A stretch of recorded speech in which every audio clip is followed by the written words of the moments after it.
The wind that morning carried the smell of dust and wilted flowers.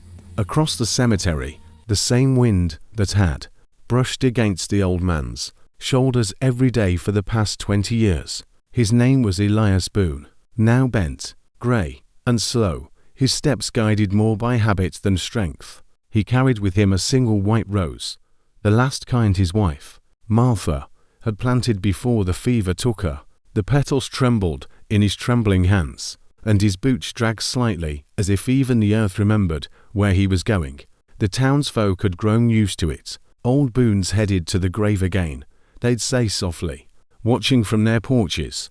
But Elias didn't hear them anymore. His world ended at that iron gate and the small white stone that read, "Martha Boone, beloved wife, and only light of my life." He would sit down on the weathered bench beside her grave, place the flower in the same chipped vase, and begin to talk. Not out loud, not really, just a whisper between his cracked lips and the wind that always seemed to listen. "Morning, my love," he'd say. "It's colder today. The creek's nearly frozen again. You'd hate it." He'd sit 4 hours, sometimes humming the old hymn she loved. But today, something was different. As he reached the cemetery gate, his steps slowed. His hand trembled not from age, but from hesitation. He stopped. The vase was empty. The white rose fell from his hand, landing softly in the dust. "Not today, Martha," he whispered. "Not today." He turned around. No one saw him leave. No one followed. But those who looked out from the town noticed something they had never seen before. Elias Boone.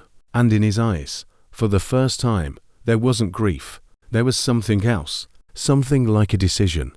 "Dear, not yet." The candle beside him flickered in the still air. Then he whispered, "All right, Martha, I'll wait, but I'll live a little first." And somewhere, far beyond time, a woman's laughter seemed to echo through the wind. It was a quiet morning, inside the old Boone cabin. The fire had died out. The chair still faced the sunrise, but the man who always sat there wasn't moving. Elias Boone was gone, peaceful, a faint smile on his lips, as if he'd finally remembered something sweet in his sleep. A gentle breeze pushed the cabin door open. 2 old letters drifted to the floor, one written by shaking hands, and one by a woman who'd been gone for 20 years. At noon, the boy from the church came by with bread. "Mr. Boone," he called softly. No answer. He stepped inside. The old man was sitting still, the tin box resting in his lap. The letters lay folded together, just like their souls, finally side by side. The boy didn't cry. He just stood there, hat pressed to his chest, and whispered a prayer. That evening, the townsfolk gathered at the cemetery. They buried him beside Martha, just the way he'd always wished. The preacher said softly, "He lived with love, and left with peace." As the final earth touched his grave, a warm wind moved through the grass, gentle, almost like a whisper. That night, some swore they saw 2 figures walking by the river, a man and a woman, hand in hand, under the silver moonlight. Epilogue. The next morning, the boy returned. He carried a single white rose, the kind Elias always brought. He placed it gently between 2 stones, side by side. The names read, Elias Boone 18 to 41903, Martha Boone 183118883.